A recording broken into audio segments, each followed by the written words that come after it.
Pour commencer, je voulais déjà remercier pour l'invitation et pour avoir l'occasion de présenter mes travaux devant vous.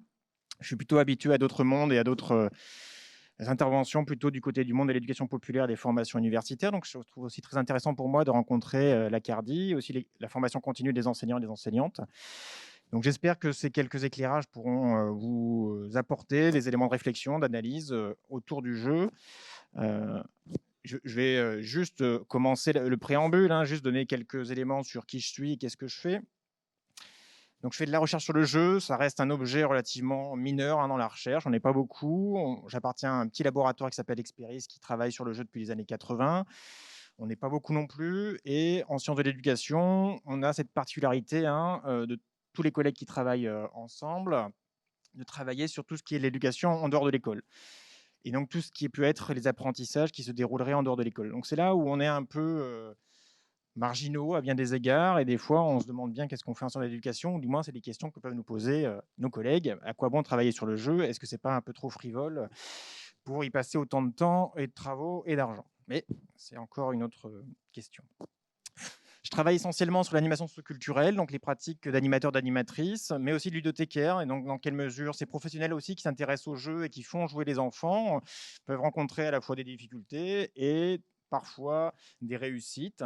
Et il me semblait intéressant de proposer un peu ce décalage par une autre profession qui aussi mobilise le jeu et qui parfois, à bien des égards, peuvent rencontrer les mêmes difficultés que peuvent avoir les enseignants et les enseignantes dans d'autres travaux ont pu mettre en évidence. Donc, je ne travaille pas sur l'enseignement, je ne travaille pas sur l'école, et il m'est arrivé d'être enseignant il y a quelques années de ça, et j'enseigne surtout à des licences de sciences de l'éducation ou des ludothécaires, ce qui est encore un autre public, mais je connais un peu la difficulté d'engager et de mettre au travail un groupe d'étudiants ou d'élèves de manière plus générale, une difficulté que je peux, je pense, partager largement avec vous. Ce que je peux dire aussi par rapport à ce matin, ça ne sera pas ludique. Je suis largement désolé. Peut-être que je vous expliquerai à la fin pourquoi, ou vous comprendrez mieux pourquoi ma position initiale. L'idée, c'est d'avoir une approche assez généraliste du jeu. C'est d'avoir un peu, finalement, quand on parle du jeu, de quoi parle-t-on? Essayer de détricoter un peu tout ce qui peut recouvrir ce terme relativement complexe et dont on a tendance peut-être, comme le disait très bien Jérôme, à idéaliser, voire mythifier, voire magifier. C'est encore d'autres termes possibles. Un deuxième point, je mettrai assez volontairement à l'écart la question de la psychologie, parce que je ne suis pas psychologue, je ne suis pas formé en psychologie, et il me semble qu'on a tout intérêt aussi à ouvrir la question du jeu à d'autres disciplines. Et ça ne tient pas qu'à moi, ça tient à fondateur du laboratoire dont je participe, Jacques Henriot, qui était philosophe, mais aussi à Gilles Brougère, qui a perpétué ses travaux en sociologie, en sciences de l'éducation. Et je ne parlerai pas de numérique ni de jeux vidéo. Un autre choix aussi, parce que ce ne sont pas mes compétences, mes objets de recherche, mais aussi parce que la question du numérique a largement envahi la question de l'éducation depuis quelques années. Et ça, il me semble que pour y réfléchir, on peut prendre un peu de distance, parce que la question de l'éducation et du jeu et des relations entre les deux est largement plus ancienne que ces 10 dernières années. Et l'objectif reste relativement humble, et j'aurai peut-être l'occasion d'y revenir cet après-midi après la journée, que je découvrirai avec vous. C'est plutôt de proposer, de fournir des outils de réflexion, d'analyse, ce que peut faire la recherche, et ce qui peut essayer de comprendre un peu mieux les pratiques que l'on peut observer, des pratiques que l'on peut mettre en place, et d'essayer d'avoir un peu des moments de réflexion sur ce que l'on fait, pourquoi on le fait et comment on pourrait mieux faire. Et évidemment, dans cette logique un peu compréhensive, mon propos ne sera jamais, et j'espère, ne sera pas perçu comme ça normatif. Je ne suis pas là pour vous dire ce qu'il faut faire. Je suis très, très, très, très loin de vos conditions de travail et de vos réalités du terrain. J'ai un sommaire que je peux vous résumer en quelques points. L'idée, c'est d'avoir... je vais mettre mon chrono en marche. Bonjour. Sinon, je vais essayer de ne pas trop dépasser. L'idée, c'est d'avoir 3 points. Un premier point, je vais essayer d'être assez rapide parce que sinon, je ne pourrais pas être plus long sur les 2 points suivants. Le premier point, c'est de savoir un peu de quoi on parle quand on parle de jeu. Donc, essayer de revenir sur une définition qui est quasiment impossible pour diverses raisons. Et essayer d'apporter un peu les regards des sciences du jeu à plusieurs égards qui me paraissent aidantes pour approcher ce qu'est le jeu et le jouet ER. Un deuxième point plus large qui serait sur le faire jouer. faire entre parenthèses, et comment des professionnels sont amenés, accompagnés à aménager des espaces ou à essayer de faire jouer des enfants ou des jeunes ou des adultes. Donc c'est une manière d'approcher la complexité du jouet, donc vous l'avez presque, mais aussi de voir un peu la question du poids du contexte, qui est essentiellement et voire fondamentale. Donc ça, c'est ce que j'ai raconté juste avant, et voilà. Et donc après, il y aura quelques vignettes d'observation de terrain que j'ai pu mener, de recherche sur l'animation, mais aussi des vignettes tirées de travaux sur l'enseignement, sur le fait qu'animer un jeu, ça n'a rien d'évident. Et enfin, en dernier point, on verra comment ça se passe, mais c'est comment on peut interroger la relation entre jeu et apprentissage, et notamment un cas qui me paraît essentiel à aborder, c'est la question de la maternelle. Jouer, de quoi parle-t-on? Donc j'en suis sur la première partie, et peut-être quelques éléments d'une définition difficile. Donc c'est la diapo 5. L'idée déjà, c'est que quand on parle de jeu et qu'on emploie le terme jeu ou le mot jeu,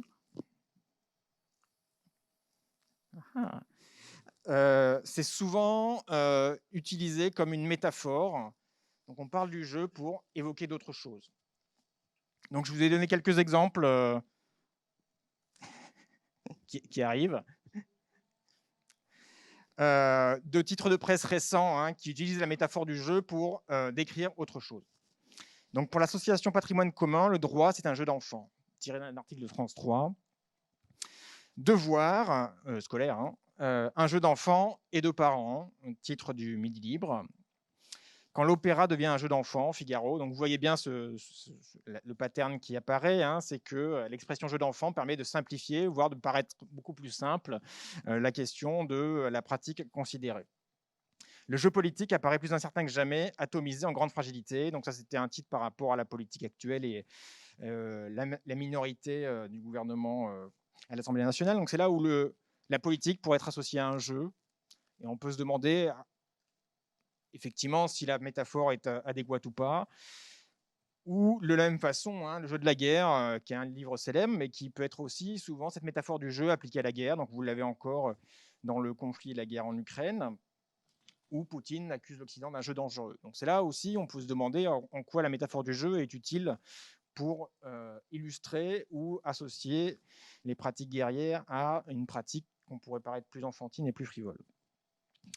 Donc c'est une citation que j'aime bien d'Olivier Grandjouan, qui est un philosophe dans les années 60, qui dit « Celui qui entreprend de parler du jeu en général est comparable à quelqu'un qui voudrait parler des étoiles et traiterait non seulement des astres lointains et en même temps que des étoiles filantes, mais aussi des étoiles de mer, de sa décoration de la place de l'étoile et des vedettes de la scène ou de l'écran. » Donc c'est là où, si on se résume à parler du jeu de manière très générale et au sens unique, on parle de tout et n'importe quoi, et ça devient très difficile de savoir de quoi on parle.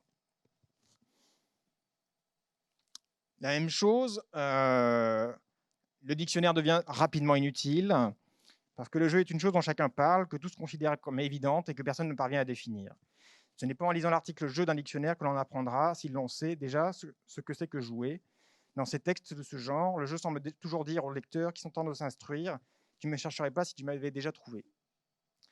Donc c'est là où même, pour donner un exemple de Littré, qui est un dictionnaire assez célèbre de français, il y a plus ou moins 26 ou une trentaine d'acceptions du mot « jeu », qui témoigne aussi finalement d'un mot qui est utilisé pour représenter plein de situations et plein de choses. Je vais passer rapidement sur la citation de Soughton Smith, qui est un chercheur anglais relativement très célèbre, si ce n'est en France, qui montre bien la difficulté à tenir une théorie qui parlerait à la fois des jeux des enfants qui poussent des petites voitures, mais aussi des jeux des adultes qui jouent au golf à la retraite, ou des jeux des soldats dans les tranchées en attendant la mort, ou d'autres situations autrement peu amènes. Donc c'est toute la difficulté de se dire, ben voilà, j'ai une théorie du jeu qui permet d'expliquer toutes ces situations, toutes ces complexités, ce qui paraît relativement difficile. Pour donner quelques exemples et l'illustrer un petit peu, ces propositions, vous avez là un tableau, je pense que vous connaissez plus ou moins. Donc un tableau Peter Bruegel, 1560, mouvement flamand, assez réaliste, où vous avez une représentation des jeux de Gargantua, vous avez des centaines de jeux d'enfants qui sont représentés. Ils ont déjà été listés, vous en avez une bonne liste sur Wikipédia qui précise à chaque fois, voilà, ces petits groupes d'enfants représentent tel jeu, vous en avez quelques illustrations là. Ce sont des jeux qui sont encore pratiqués, donc ce qui interroge aussi la transmission de ce patrimoine ludique à bien des égards, mais passons. Donc, vous avez un cheval chaussette en haut à gauche, vous avez un cochon pendu, vous avez un saute-mouton, vous avez des toupies qui sont encore aujourd'hui utilisées, vous avez des cerceaux, vous avez une main chaude, vous avez un certain nombre de pratiques ludiques qui sont largement encore pratiquées dans un certain nombre de pays et donc qui se sont transmis. Et donc vous avez dans ce tableau, et c'est ça qui est intéressant, que des pratiques ludiques. C'est le parti pris, c'est le titre du tableau, il s'appelle Jeux d'enfants et vous n'avez que des pratiques. C'est là où ça devient intéressant, c'est qu'il y a, je vais passer un peu rapidement, deux personnages qui peuvent interroger ce qu'il se passe. Ah oui, j'ai un peu passé rapidement, je suis désolé. Mais je vais y revenir plus tard. Donc voilà, vous avez donc le cheval chaussette en haut à gauche, vous avez le cochon pendu, vous avez le saute-mouton, vous avez des toupies, etc. etc. Donc, l'idée des sciences du jeu, la diapo d'après encore, c'est d'essayer de décrire. Donc vous avez un petit livre de Jacques Henriot qui s'appelle Le jeu, qui fait moins de 100 pages, qui est trouvable en ligne facilement, et qui propose 3 termes pour différencier ce qu'on appelle jeu de manière très générale. Le premier, c'est ce qu'il appelle le matériel ludique. C'est au sens de ce que l'on fait, avec ce quoi on fait un jeu. Donc, on pourrait dire les jouets de manière générale. Ça peut être du matériel quel qu'il soit, des pions, des cartes, des dés, des boîtes, etc., etc. Il y a un matériel qu'on peut appeler jeu et qui n'est pas que le seul sens du terme jeu. Il y a aussi une structure ludique, ce à quoi on joue. Finalement, il y a un ensemble de règles qui permettent des pièces en bois, un échiquier. Si on n'a pas la règle du jeu des échecs ou des dames, ça reste que du matériel. Donc c'est là où des règles vont permettre de organiser et suivre le jeu. Le jeu de 52 cartes, ça reste 52 cartes, mais on peut faire une centaine de jeux avec. Je ne sais pas si vous voyez la nuance. Dans tous les cas, ça reste une structure ludique qui est possible, et il y en a des centaines, voire des quelques milliers. Et avec le même matériel, on peut faire différents jeux. Et enfin, ce qui me paraît aussi intéressant et important, à côté du matériel ludique et de la structure ludique, il y a l'attitude ludique qui est prise par la personne qui joue. Donc c'est là où on retrouve la notion peut-être de play en anglais, parce qu'en anglais, vous avez au moins 2 termes pour désigner le jeu, entre game et play. Mais vous avez la même distinction, vous avez 2 ou 3 termes en allemand, vous avez aussi en espagnol plusieurs termes, où l'espagnol différencie tocar pour la guitare et les instruments, ou pour le théâtre, de jugar, qui est jouer, mais vous avez aussi les distinctions au portugais entre brincar et jogar. Donc quelques distinctions que vous allez voir, on pourra mettre au travail. Dans la diapo suivante, le problème, c'est qu'on peut utiliser du matériel sans forcément faire un jeu ou sans forcément jouer. Donc c'est là où, je peux prendre un exemple personnel, mais devant un échiquier ou un jeu d'échecs, il m'est très difficile de jouer parce que je trouve cette pratique-là un peu particulière et ne m'intéresse pas plus que ça.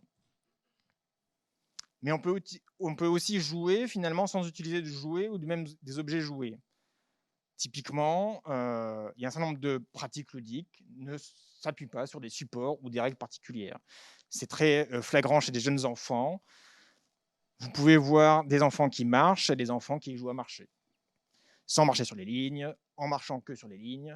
Traverser un passage piéton peut devenir un jeu, ou on peut simplement traverser un passage piéton.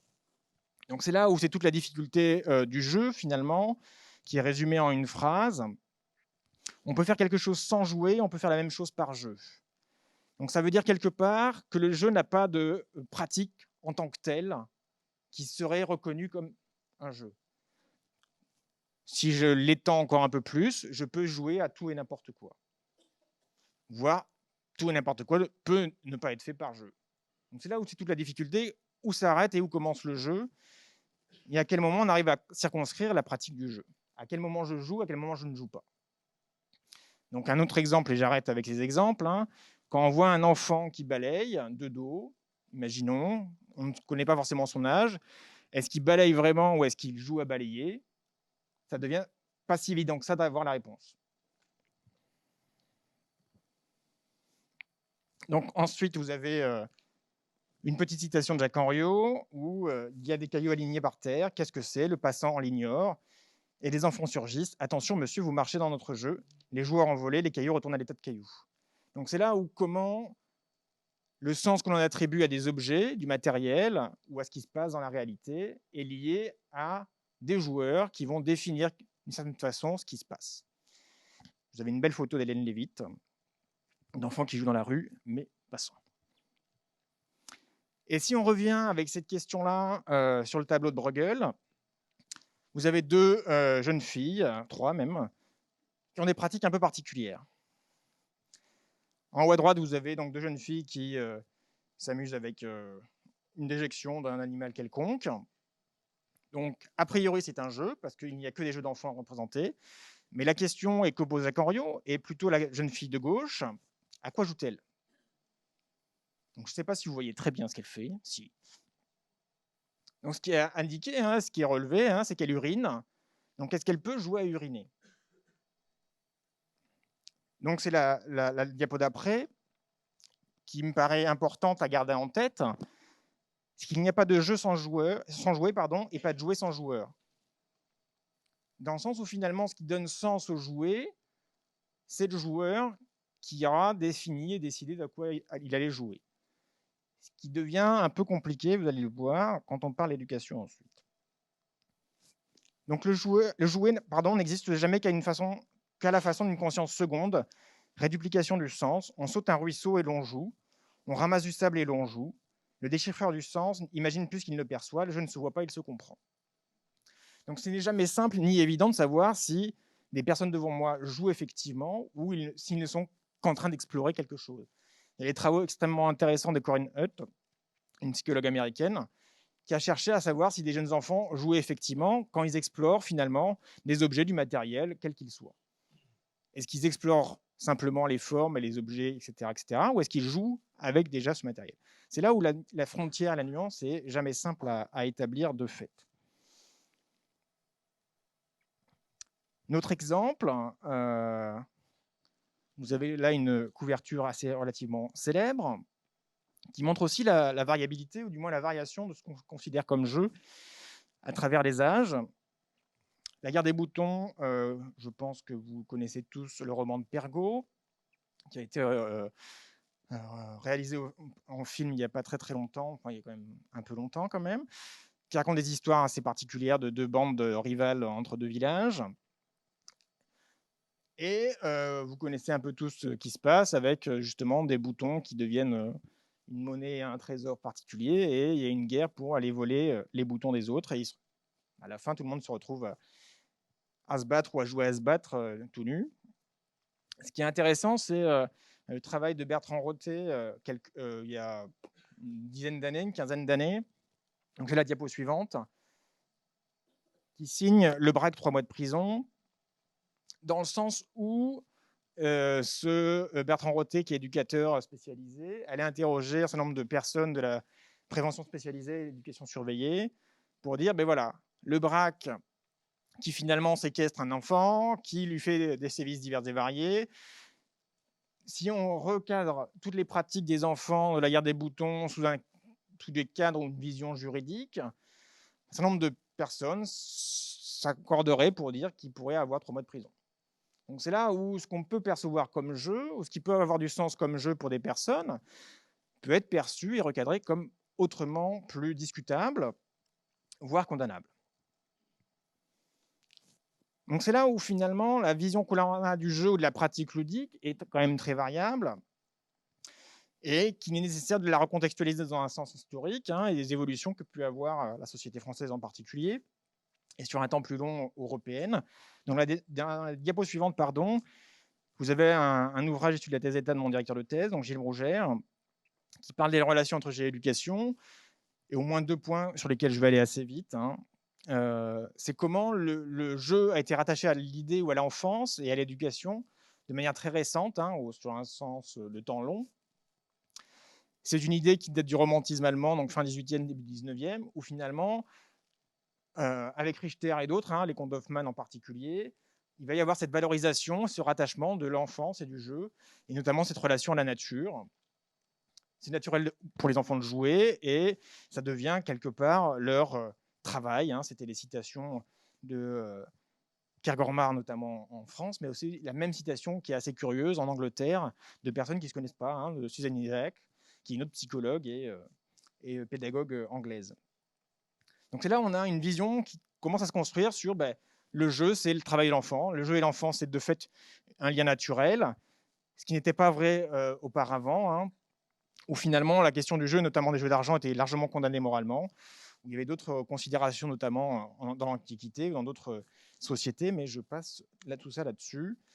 Et simplement, cet rattachement à l'enfance va être largement popularisé avec peut-être quelqu'un que vous connaissez très bien, Friedrich Froebel, qui va notamment créer les jardins d'enfants et les kindergarten en Allemagne, et qui va être une pensée qui va largement se diffuser, se développer en Europe, notamment en France. Hein.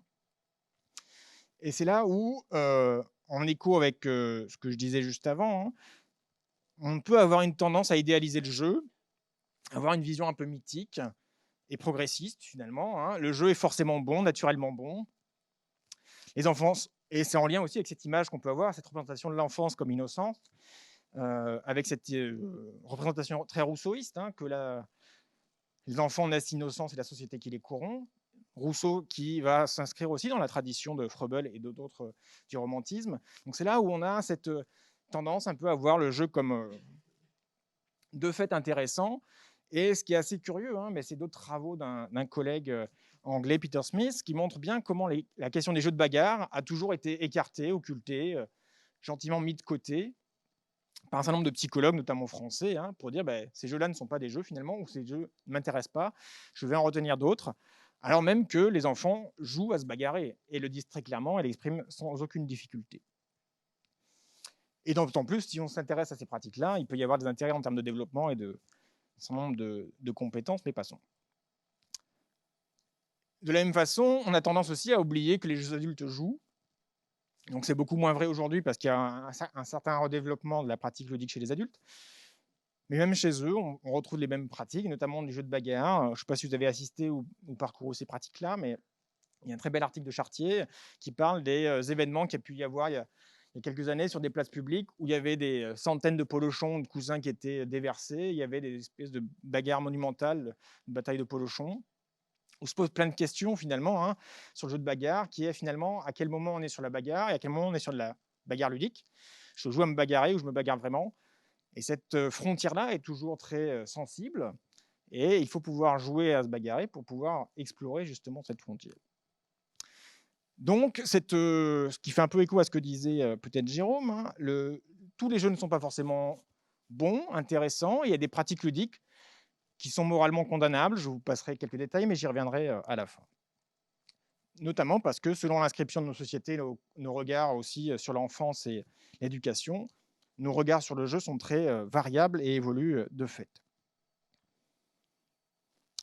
Voilà un peu pour faire un paysage rapide sur comment on peut approcher le jeu et comment on peut essayer déjà de décliner le jeu en plein de plusieurs jeux et des jeux qui peuvent évoluer dans le temps. Et je vais essayer de donner quelques exemples dans la deuxième partie sur comment on peut approcher une complexité de l'acte de jouer, parce que c'est ça qui nous intéresse, parce que s'il y a une personne qui joue, finalement, est-ce qu'on peut encore parler de jeu? A priori non, parce que ce serait tout à fait autre chose. Donc, dans la suite, dans le premier point sur l'approcher, la complexité du jouet, sinon il n'y aurait pas de jeu, hein, je reviens à ce que disait Henriot, s'il n'y a pas de jouet lié à un joueur utilisant ou pas du matériel et des structures ludiques, il n'y a pas de jeu en tant que tel. Ce que propose Gilles Brougère, c'est 5 critères qui ne sont pas une définition, hein, il le répète souvent et je fais pareil. Ces critères-là ne sont pas une définition. Ces critères sont jamais exclusifs au jeu. D'autres pratiques sociales, que ce soit le théâtre, que ce soit écouter un concert, assister à une séance de cinéma peuvent aussi se retrouver dans d'autres pratiques. Ce qu'il faudrait retenir ou essayer, du moins, il y a 2 critères qui sont fondamentaux, c'est les 2 premiers, qui permettent à la fois de dessiner ou de contourner, de circonscrire ce qui pourrait être, le fait de jouer. Le premier, c'est le second degré. La métaphore la plus simple pour l'expliquer, c'est l'humour. L'humour, c'est un second sens qui est dit à ce que je dis. Il y a une dimension humoristique par rapport à ce que je viens de dire, au sens littéral, qui permet de comprendre, ben, voilà, il y a un léger décalage qui fait que ben, ce que tu dis là est effectivement une bonne blague. Et qu'est-ce que je rigole? On est sur le même sens. Ce que tu fais pour de vrai ou faux, dans tous les cas, ce que tu fais n'est pas simplement ce que tu fais, mais il y a un deuxième sens qui se colle à ce que tu fais, qui donne finalement le sens ludique à ta pratique. Tu balayes effectivement, mais dans la façon dont tu as balayé, dans la façon dont tu as parlé avec les autres, on comprend que tu joues à balayer. Parce que tu balayes un peu au-dessus du sol, parce que tu exagères les gestes, parce que tu le fais d'une certaine façon, parce que tu es déguisé, etc., etc. Tu marches effectivement, mais dans ta façon de marcher, dans oui, la façon de marcher, on comprend que ce n'est pas que marcher, il y a un deuxième sens qui s'y ajoute. Ça fonctionne à peu près pour tout et n'importe quoi. Il y a ce second degré qui permet de comprendre le sens de la pratique qui se superpose, une couche supplémentaire de sens. Si je reviens sur les jeux de la bagarre et puis j'arrête sur les exemples, on comprend, il y a une métacommunication, hein, c'est une référence à Batson. Ça marche aussi chez les animaux, des jeux de chats qui se battent, qui jouent à se bagarrer. Ils arrivent à comprendre que la morsure qui est faite, c'est pas simplement une vraie morsure, c'est aussi une morsure ludique, parce que la morsure n'est pas tout à fait une vraie morsure. C'est à la fois une morsure, mais ce n'est pas une morsure. Donc ce qui est tout à fait paradoxal, mais le coup que je porte à mon copain ou à ma copine, c'est pas tout à fait un vrai coup comme dans une vraie bagarre, c'est un coup ludique. Mais il n'empêche que ce sens ludique peut être très sensible parce que des enfants peuvent ne pas avoir la même définition de à quel moment s'arrête la frontière du jeu. Mais là, ce coup-là était un peu fort, tu devrais quand même faire un peu attention. Et hop, le jeu peut reprendre. Donc le second degré est essentiel, et comme c'est une histoire de sens, la question du sens peut évoluer, peut changer, peut être partagée entre plusieurs personnes autour de la table, peut être plus ou moins discutée, peut être négociée, passons. Deuxième critère essentiel, c'est la question de la décision. Jouer, c'est décider, et la réalité produite par le jeu ne résulte que des décisions prises. Donc je décide de jouer à tel jeu, de suivre telle règle. L'exemple peut-être le plus simple, c'est les enfants qui disent « et si on… » Et de fait, en exprimant ce « et si on jouait à la maîtresse », il y a déjà ce sens qu'ils donnent à leur pratique. Moi, je serai la maîtresse, toi, tu seras les élèves, etc. Mais ils décident aussi de, voilà, on va jouer à tel jeu, et de fait, quand on dit jouer à la maîtresse, il y a tout un univers et toute une culture ludique qui fait que les enfants comprennent très bien, très rapidement, à quoi ils vont jouer. Si les enfants décident d'arrêter à un moment donné, décident ou se disent j'arrête de prendre part au jeu parce que je fais pouce, parce que finalement ce jeu ne m'intéresse pas, parce que finalement tel copain ou telle copine m'a embêté, etc. Donc je sors. Dès lors que les enfants ne décident plus, ils s'arrêtent de jouer. Ils peuvent reprendre, mais c'est toute une histoire de décision. Ces deux critères sont fondamentaux parce que ça permet de différencier aussi le jeu du théâtre, par exemple, où on retrouve cet univers fictif du second degré dans d'autres pratiques de loisirs, typiquement, où ce que l'on fait peut avoir d'autres sens. Mais on peut se dire aussi, par exemple, pour aller vite, entre le théâtre d'improvisation et le théâtre plus classique, on voit bien comment le théâtre d'impro introduit une dimension ludique beaucoup plus forte, parce que finalement, il y a cette décision qui est beaucoup plus forte donnée aux acteurs et aux actrices pour dire, voilà, comment j'intègre le texte, comment je l'interprète, comment je joue avec, et ainsi de suite. Des deux premiers critères, il y en a 3 autres qui en découlent, qui sont assez dépendants, voire largement dépendants des 2 premiers. Il y a souvent des mécaniques ou des modalités, des supports qui permettent aux décisions de se dérouler. Donc c'est la question de la c'est le 3e critère. Dans la culture ludique, dans les jeux de société notamment, mais le matériel ludique est souvent une matérialisation justement de règles et de supports à la décision. qui vont nous aider à prendre des décisions. Typiquement, le dé est un objet assez fondamental parce qu'il crée de l'incertitude et du hasard qui fait que la mécanique va pouvoir se dérouler et va pouvoir nous aider à décider. Il y a une dimension, donc l'incertitude que j'ai évoquée juste avant, hein, c'est que si on connaît déjà la fin du jeu, il n'y a aucun intérêt à jouer. Il y a forcément un certain nombre de marges de manœuvre sur le déroulement du jeu parce que, évidemment, les joueurs décident.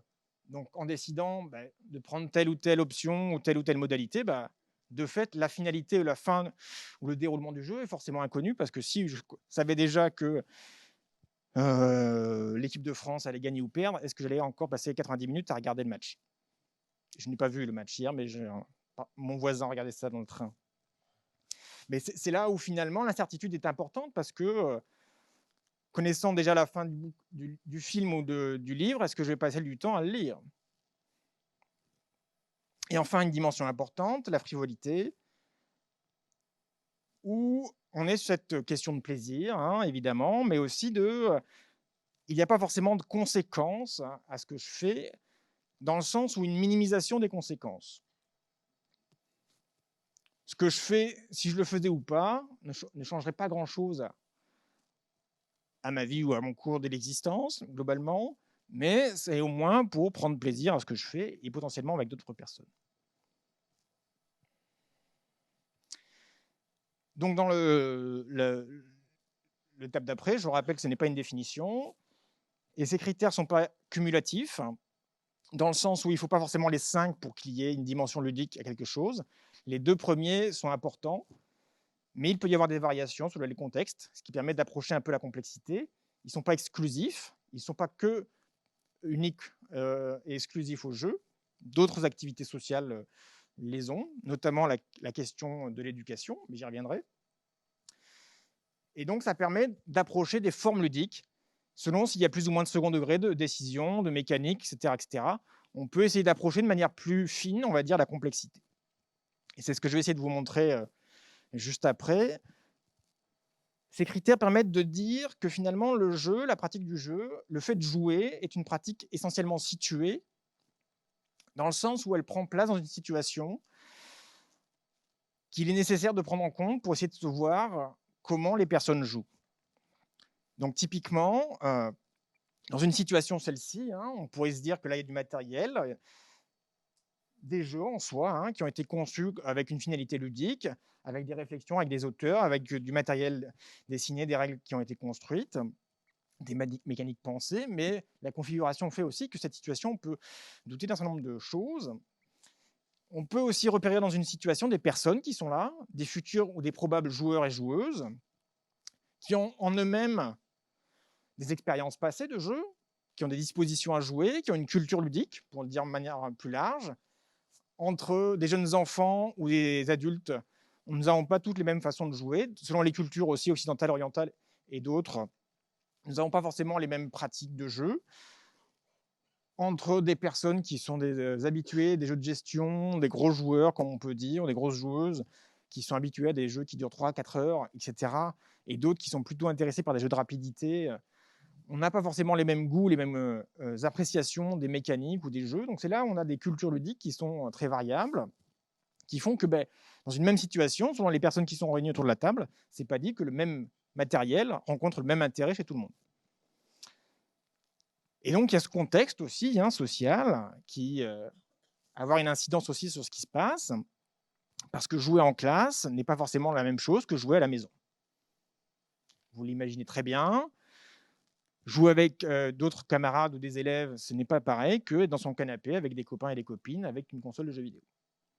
Donc c'est là où le contexte est plus ou moins favorable aussi, ou accepte plus ou moins facilement la question du jeu, ou son rapport au travail, etc. etc. Donc, en passant, parce que c'est aussi une facilité, mais la question du jeu libre n'existe pas. C'est une notion qui n'a aucune valeur et scientifique, mais aussi pratique en soi, dans le sens où tout contexte, c'est quand même très difficile de se dire qu'on est libre de quoi que ce soit. Donc, c'est là aussi, c'est un tacle à peine déguisé à Roger Caillois et d'autres, dans le sens où le jeu n'a pas à voir avec la liberté. et plutôt à voir avec la décision, parce que se dire si on est libre ou pas, c'est une question philosophique intéressante peut-être. Dans tous les cas, le jeu est affaire de décision. Il y a des situations ou des contextes où il est plus facile de décider que d'autres. Mais il n'empêche que, notamment en ce qui concerne les enfants, de fait, nos sociétés, nos contextes sont construits par des adultes. Nous avons décidé d'aménager telle et telle situation. Nous avons décidé de mettre en place tel ou tel matériel, etc., etc. Ce qui fait que finalement, le jeu est toujours une co-construction entre des adultes et des enfants. Reste à voir justement quelle marge on laisse pour que les enfants puissent décider et dans quelle marge on laisse pour faire en sorte que les enfants puissent attribuer un deuxième sens à ce qui se passe. Les 2 premiers critères, je rappelle précédemment, qui permettent à des personnes d'entrer dans le jeu. Donc, ça c'est la première étape. Donc j'ai posé les quelques principes de base, quelques expériences concrètes pour essayer de mesurer un peu le poids du contexte notamment. Vous avez quelques exemples en haut de objets qui ont traversé les âges. Où vous retrouvez la toupie. Alors, c'est plus tout à fait la toupie ronde de chez Bruegel, mais vous avez une toupie Beyblade avec quelques évolutions. Vous avez des cartes Pokémon, des billes, des Scooby-Doo, etc., etc. J'aurais pu faire un test avec des jeux de société, des jeux de boîte, entre des jeux des années 80-90. Tout le monde connaît le Uno, le Monopoly, voir la bonne paye. Si je vous mets des jeux plus récents, combien les connaîtraient? Ça serait aussi une bonne façon de savoir quelle est votre culture ludique et vos dispositions à jouer. Donc, juste quelques chiffres, parce que c'est quand même assez phénoménal. Par rapport aux jeux vidéo, notamment, il y a quelques enquêtes de collègues géographes, mais pas que, qui ont fait des questionnaires conséquents dans les années 2010-2015 sur justement la pratique du jeu vidéo, qui est relativement très massive. Après, c'est aussi un chiffre d'affaires conséquent, il y a des grosses industries derrière, mais il y a énormément de joueurs et de joueuses de jeux vidéo, en particulier chez les jeunes. Donc, c'était des chiffres de 2012, mais vous aviez déjà 95% de jeunes qui jouaient à des pratiques de jeux vidéo. Jeux vidéo étant étendu, compris au sens très très large. Ça va du démineur, même si des personnes disent ne pas jouer quand ils font du démineur ou du solitaire sur l'ordinateur, mais pour autant, ils utilisent un jeu vidéo. Ou à Candy Crush ou à des applications dans le métro, jusqu'à des pratiques beaucoup plus conséquentes chez soi ou avec des consoles, etc., etc.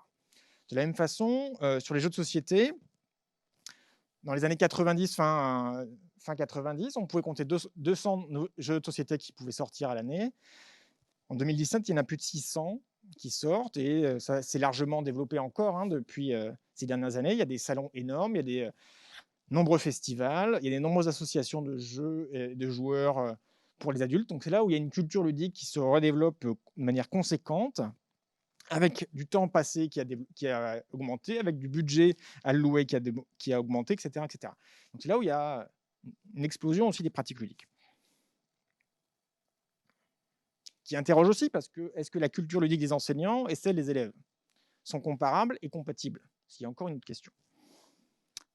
Un autre exemple, c'est la photo suivante. Je ne vais pas la lire, mais ça donne un aperçu dans le sens où cette photo, cette affiche, a été prise dans un centre de loisirs. Ce qui m'intéresse ici, c'est de dire qu'un centre de loisirs, dans un contexte de loisirs, qui en principe est censé fournir un contexte pour que les enfants jouent, en vient à interdire du matériel ludique, donc des cartes, qui est pourtant au cœur de leur pratique ludique enfantine. Donc ça veut dire aussi que même dans un contexte de loisirs, il peut se passer des complications, il peut y avoir des restrictions qui viennent empêcher l'usage d'un certain nombre de jouets, de matériaux, qui permettent à des enfants de jouer. Je vous passe un peu les détails, mais parce que j'ai pas mis les photos, je les ai retirées, mais entre l'école, la cour de récréation de l'école maternelle, où vous pouvez encore avoir du matériel roulant, des trottinettes, des petits vélos, etc., etc., et la cour de l'école élémentaire, il y a un changement assez considérable de l'aménagement des espaces, comment ils sont constitués, etc., etc. Donc, comment le contexte aussi est favorable ou pas au jeu. Et ensuite, quelques exemples de situations où on va voir des professionnels essayer d'animer des jeux avec plus ou moins de réussite. Donc à gauche, vous avez, dans les 3 diapos suivantes, hein, c'est la même construction. Vous avez à gauche des animateurs, des animatrices et à droite des enseignants et des enseignantes. Je vais aller assez vite parce que le temps file. À gauche, vous avez une partie de tomate. Donc vous connaissez tous la tomate, j'espère? Non? Partie de la tomate, c'est les enfants sont en cercle, il y a un ballon au milieu et ils doivent taper dans la balle avec leurs bras pour la faire passer entre les jambes de leurs voisins ou de leurs voisines. C'est assez classique. En l'occurrence, c'est un temps, il est 11h30, c'est avant le temps de repas, c'est le temps de l'activité. L'animatrice vient de finir un jeu, les enfants demandent s'ils peuvent aller jouer au foot ou à la balançoire, et elle décide, non, non, non, c'est encore le temps de l'activité, on va faire une tomate.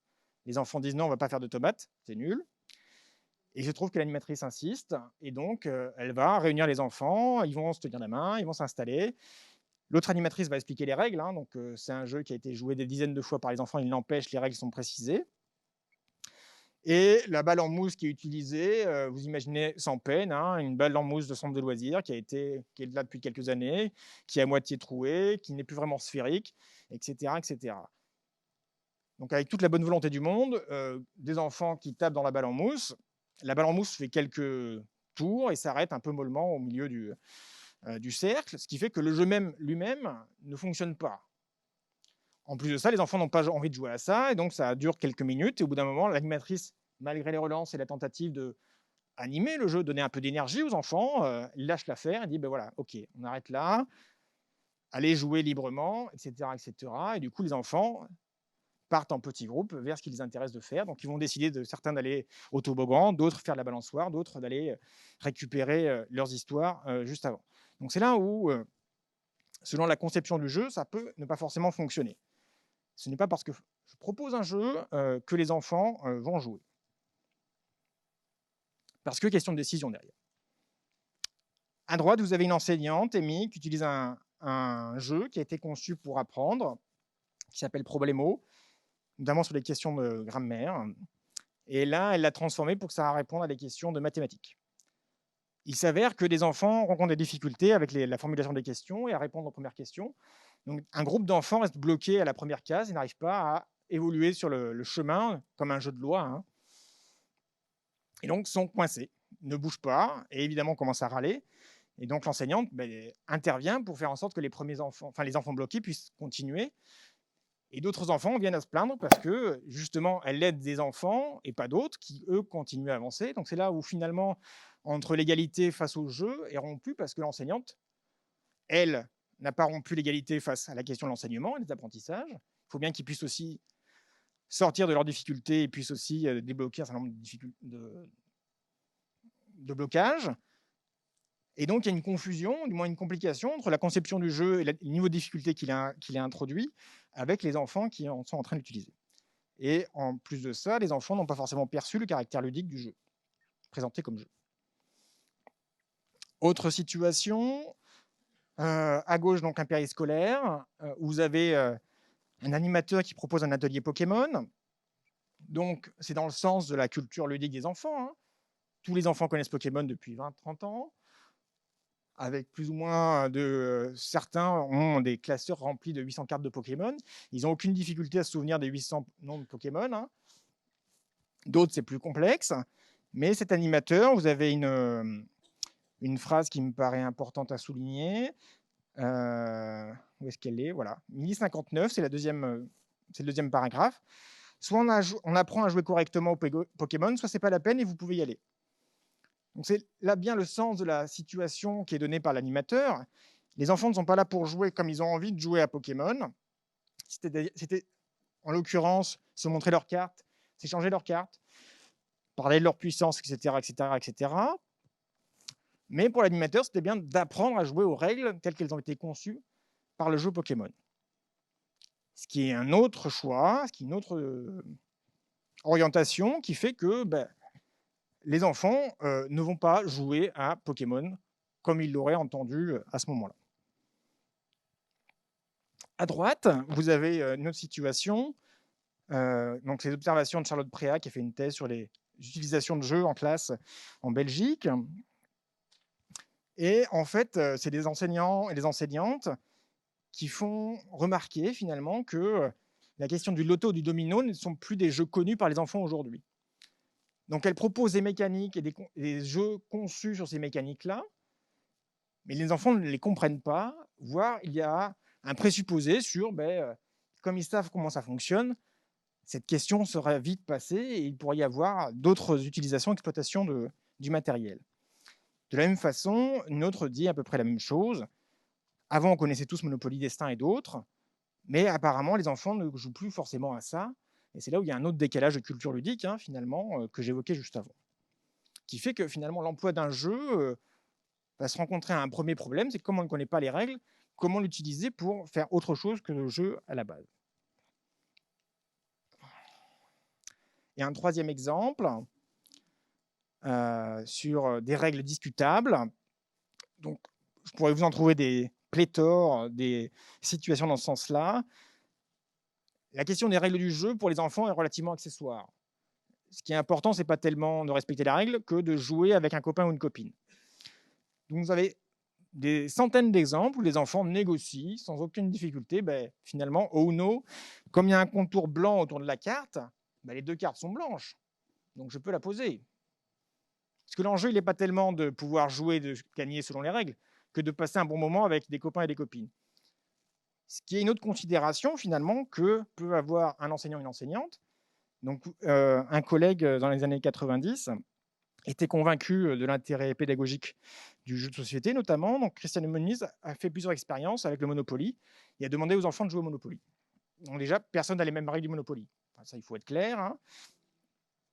Mais ce qui était intéressant dans cette observation, c'est que finalement, dès lors que les enfants se rencontraient à un problème où il y avait un souci, où ils voulaient faire une autre action que celle proposée par les dés, ils pouvaient largement s'arranger avec les règles pour faire en sorte de faire l'action qui les intéressait. Donc c'est là où finalement la décision devient un peu primordiale par rapport aux mécaniques. Si les enfants décident de faire autrement, le jeu le permet, c'est eux qui décident. Dans les marges et le contexte évidemment qui se posent.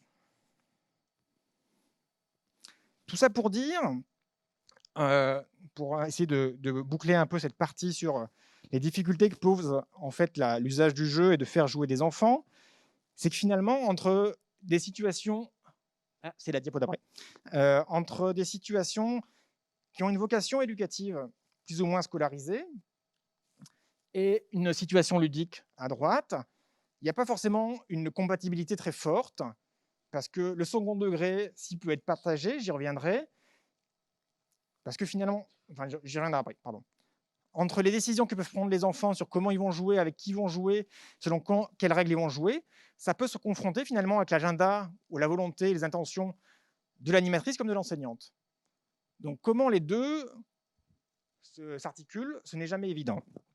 De la même façon, les mécaniques ou les supports utilisés peuvent être similaires. Vous avez un bon exemple à droite, mais il arrive aussi que, comment dire, le poids donné aux règles et aux consignes, notamment dans le cadre scolaire, fait que finalement, la souplesse et la flexibilité du jeu va disparaître parce qu'on a d'autres intentions derrière.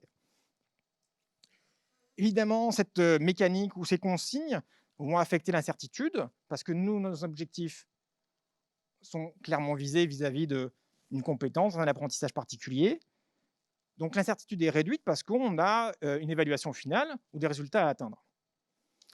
Et de fait, la frivolité peut être mise à mal aussi parce que, ce que disait très bien Jérôme, dans un contexte scolaire ou éducatif, est-ce que nos intentions est de faire en sorte que les enfants s'amusent?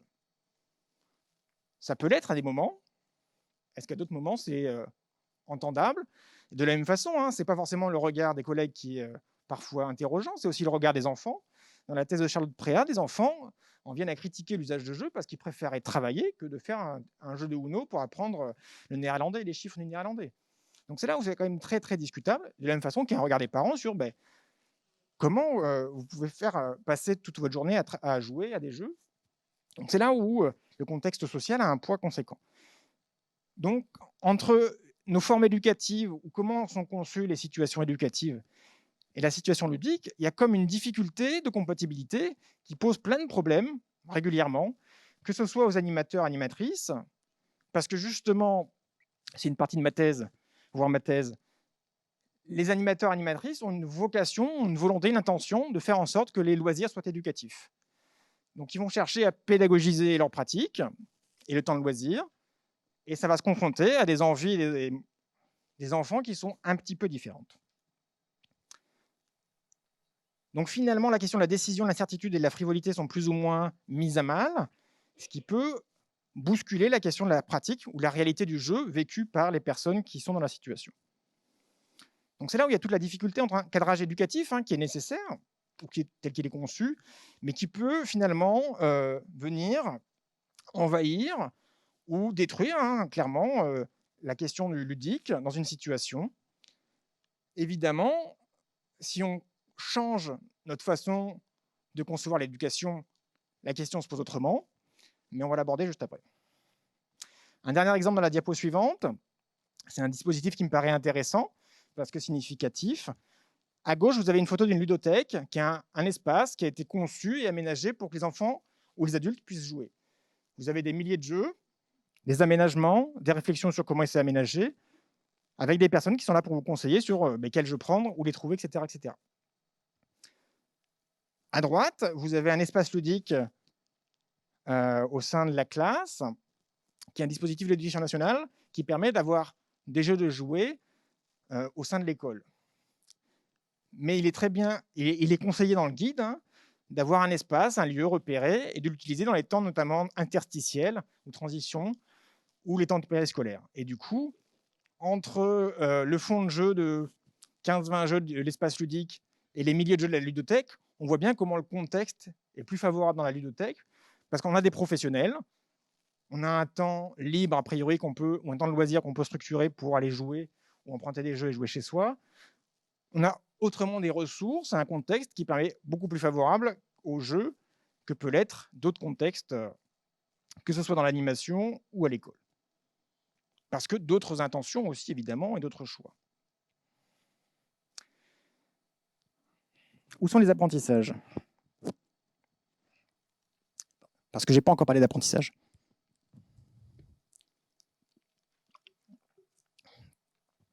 Ah, pardon.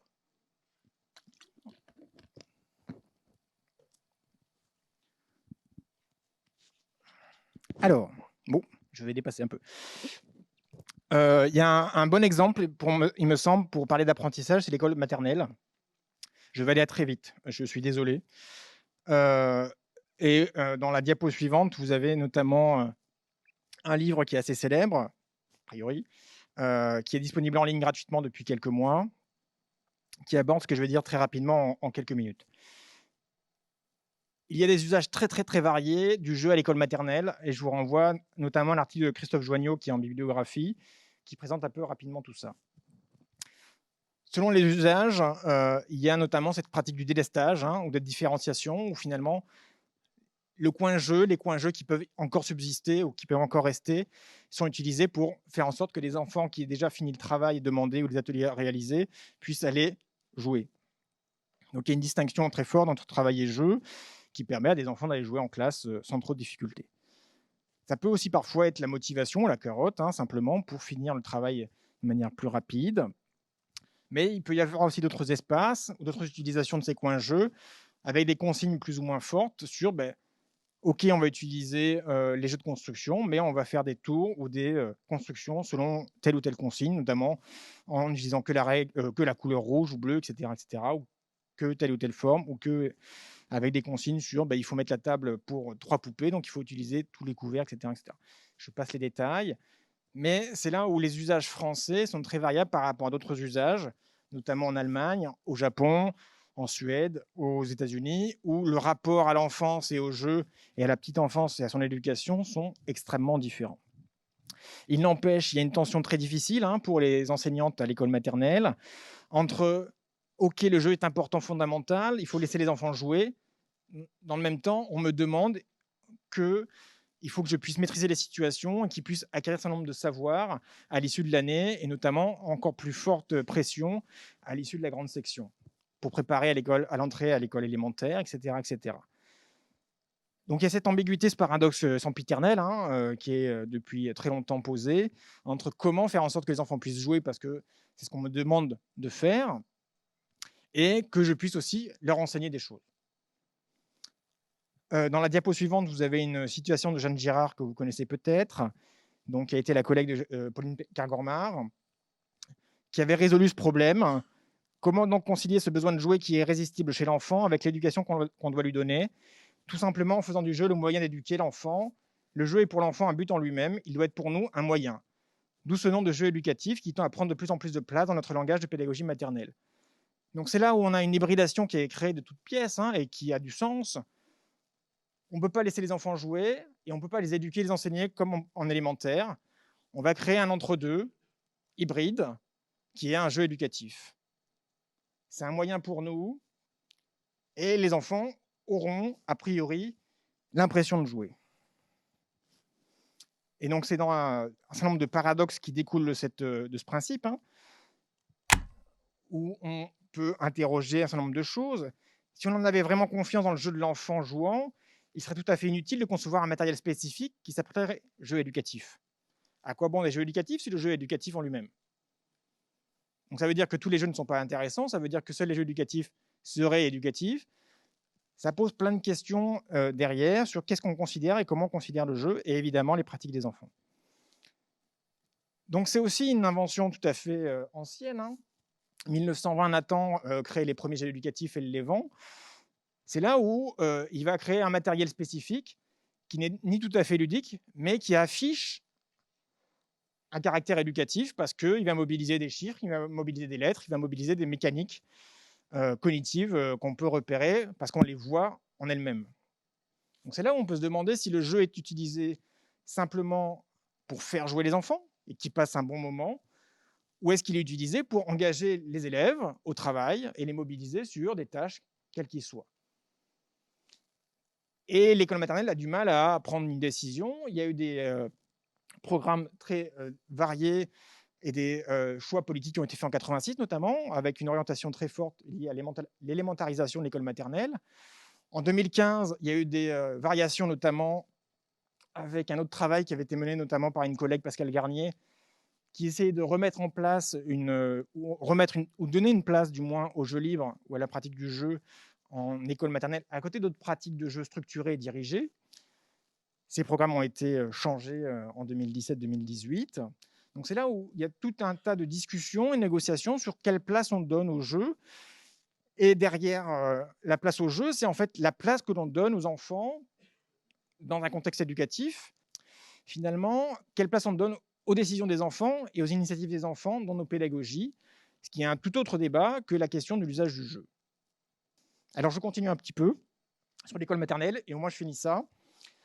Donc, dans la diapo suivante, il y a une autre dimension qui me paraît intéressante, c'est que les enfants jouent à l'école, mais pas forcément aux jeux que l'on aimerait auxquels ils jouent. Donc c'est là où je me réfère à un certain nombre d'observations qui sont déjà très anciennes. Elle n'est pas citée ici, mais il y a Nancy King dans les années 70 qui a fait des observations dans le préscolaire américain qui sont très intéressantes. Et vous avez aussi Christina Marinova et une collègue française dont j'ai oublié le prénom, Lebrun Nielsen, qui a fait à peu près les mêmes observations. Il y a une culture ludique des enfants dans le dos des enseignants et des enseignantes. Tout le monde le sait, ce n'est pas une surprise.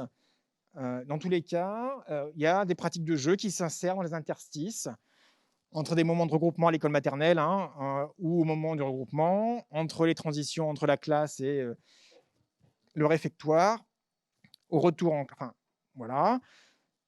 Parfois dans le prolongement des activités proposées par l'enseignante. Il y a des exemples assez amusants où il y a une fiche à remplir par les élèves, où il y a notamment une voiture qui est dessinée avec des rails. Et donc, un enfant commence à faire le bruit de la voiture et à partir avec la feuille. Donc, il joue avec l'objet. Il n'empêche que ce n'est pas forcément ce qui est attendu et demandé par l'enseignante. Parfois, l'exercice qui est proposé va mobiliser un matériel ludique. Donc, il y a un jeu de construction qui est utilisé. Il y a des pièces de Capla qui sont utilisées. Et finalement, l'enfant va jouer avec les pièces et transformer l'usage des pièces en autre chose, mais sans forcément répondre à la consigne qui est demandée par l'enseignante. Voir un autre exemple qui est amusant, pour aller aux toilettes, les enfants doivent marcher, ne pas courir dans les couloirs, ce qui est une règle sempiternelle qui est répétée dans toutes les institutions éducatives. Donc les enfants vont jouer avec la règle et se dire: «OK, je vais y aller en marchant, mais d'une manière tout à fait volontairement ralentie», et donc il va mettre 15 minutes à aller aux toilettes, ce qui lui permet de vivre autre chose évidemment en dehors de la classe, et toutes les pratiques qui peuvent se passer dans le dos de l'enseignant, et donc ça se développe largement aussi au collège ou au lycée, où finalement il y a un certain nombre de pratiques qui se transmettent aussi entre élèves, hein, sur les défis qui peuvent se lancer entre dès qu'elle a le dos ou il a le dos tourné, il faut se lever, monter sur sa chaise, sur sa table. Enfin, il y a un pléthore d'exemples qui existent, mais qui font aussi référence à d'autres pratiques ludiques, hein, qui font partie du folklore enfantin et juvénile, notamment dans une provocation à l'ordre adulte, de manière large. Donc ça, c'est pas moi qui le dis, c'est des anthropologues. Il y en a quelques exemples, hein, sur les blagues téléphoniques. Je ne sais pas si vous avez vécu cette partie-là de votre adolescence.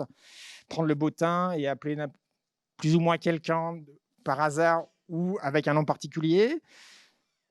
Sonner à une porte et partir en courant. Il y a plein d'exemples. Ou un certain nombre de pratiques de jeu à la cantine. Donc on peut jouer avec la nourriture sans pour autant que ce soit permis.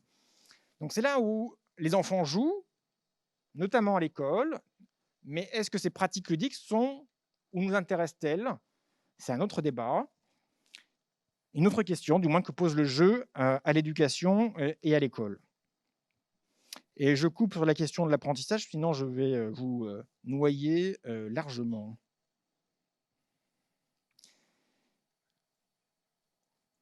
Donc, ce que je peux dire rapidement en conclusion de cette matinée, c'est un peu la dernière diapo. C'est qu'on a... Voilà, très bien, merci. C'est qu'on a souvent tendance à unifier le terme « le jeu » pour dire, en fait, cacher un certain nombre de pratiques qui sont bien plus complexes qu'il n'y paraît. Et en plus de ça, on a tendance à l'idéaliser, voire à les mythifier, alors qu'en finalement, il y a des pratiques de jeu qui ne nous intéressent pas forcément. Disons-le rapidement. Faire jouer des enfants ou des adultes ou même des jeunes n'a rien d'évident, même pour des animatrices et des animateurs, dans un contexte de loisir. Donc on peut imaginer aussi dans un contexte d'enseignement, ce n'est pas encore, il me paraît plus difficile encore. Et en plus de ça, ça me paraît compliqué de composer avec un contexte et une nécessité sociale ou une mission qui est attribuée à l'école, qui cherche à éduquer et à instruire les enfants. Donc, de fait, jouer interroge la place des initiatives laissées aux enfants dans le cadre de la pédagogie. Mais là, il y a plein de pédagogies préscolaires, notamment en Italie, avec Reggio Emilia et d'autres pratiques qui justement interrogent cette question-là. Et il me semble, et ça c'est une idée que je reprends de Gilles Brougère, que le terme ludique et l'emploi démultiplié de la notion de ludique me semble être aussi un moyen aujourd'hui pour essayer de résoudre d'une autre façon, finalement, les paradoxes que pose le jeu à l'éducation et à l'enseignement.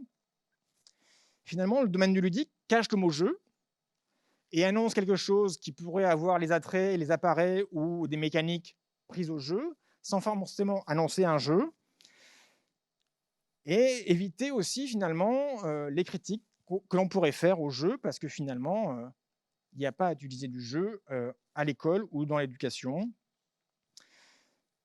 Donc ça ressemble à du jeu sans en être vraiment, et ce qui permet aussi d'assumer une position vis-à-vis d'élèves, d'enseignants ou de parents et d'autres personnes.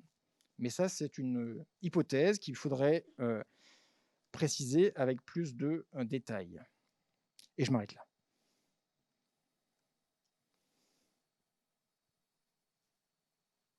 Vous avez quelques références ensuite, mais vous aurez le diaporama, mais pour les retrouver en ligne.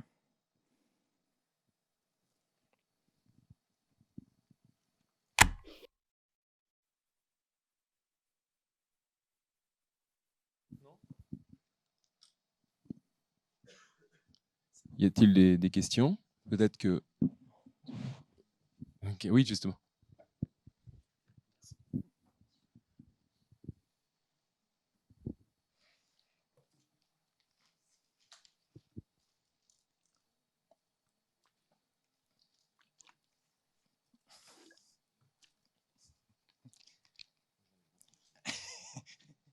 Il y a une question, deux questions.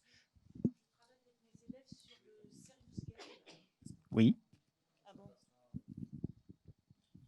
Bonjour, je travaille avec mes élèves sur le Serious Game dans le cadre du chef-d'œuvre. Je suis professeur design et métier d'art. J'ai commencé l'année dernière avec une classe de terminale électrotechnique. Donc, la place du jeu, ça a été que ce soit eux qui ont créé le jeu. Donc, il y a eu toute cette partie et la partie test. Donc, l'année dernière, je m'étais inscrite au DU Sciences cognitives. Donc, j'ai présenté ce projet dans le cadre du petit mémoire. Et j'ai pu faire tester le jeu donc à cette classe-ci, mais aussi à toutes mes classes d'électriciens, dont les secondes et les premières. En tout, il y a eu 4 classes. Et donc, j'ai eu quelques résultats. Et cette année, je continue avec ma nouvelle classe de terminale où on intègre la domotique. Et donc, c'est pour avoir votre avis sur, on va dire, les serious games et aussi votre avis sur l'escape game. Vu que l'escape game, on peut l'avoir aussi sous forme de livre. Ma réponse va être assez rapide, dans le sens où le serious game, les jeux sérieux, la gamification sont des pratiques qui, il me semble, renvoient toujours à cette vocation à utiliser du matériel ludique ou un support ou des mécaniques ludiques pour les réinsérer dans une autre pratique, une autre visée qui est pédagogique, visant des apprentissages. Et il me semble qu'on est toujours sur ce choix, hein, cette tension qui est liée à Erasme en particulier, cette ruse pédagogique. Je donne à faire quelque chose qui paraît, utilise, réemploi du jeu, sans pour autant que ça en est soit vraiment, et sans pour autant que l'attitude ludique ou la pratique de jeu soit la première visée ou la première intention. Et on retrouve ce paradoxe, hein, à quoi bon créer des jeux sérieux si on considère que le jeu est éducatif en lui-même? Et là, ce paradoxe-là, il reste et il restera.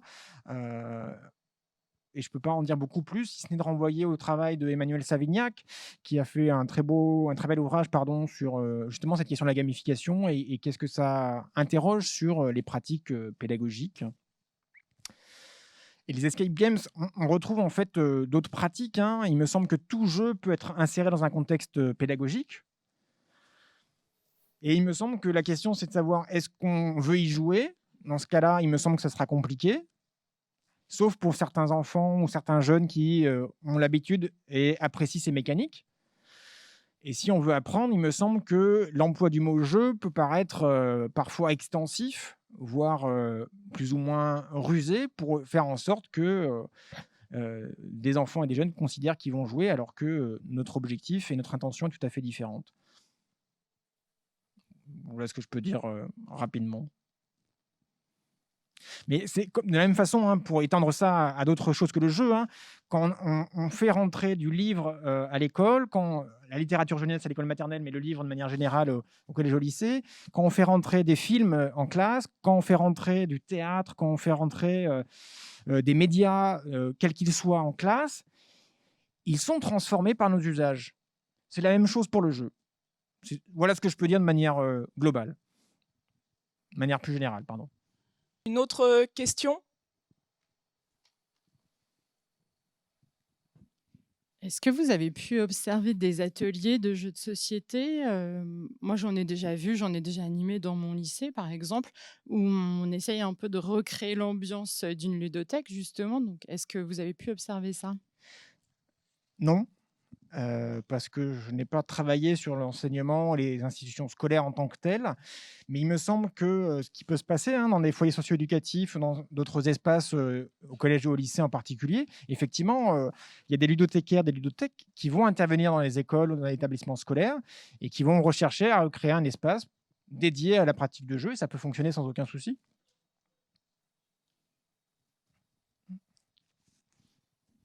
Je crois que dans une équipe de professeurs, par exemple d'une centaine de professeurs, dans un établissement, il y a toujours des joueurs, Bien sûr. des vrais joueurs sincères dans leur vie privée. Et j'ai quand même vu des initiatives qui étaient gratuites, entre guillemets. Alors bien sûr, il y a toujours une visée éducative, mais je me demandais si pour une fois, elle passait pas derrière la visée ludique. Voilà. C'est possible, effectivement. Après, c'est à voir plus finement dans quel contexte.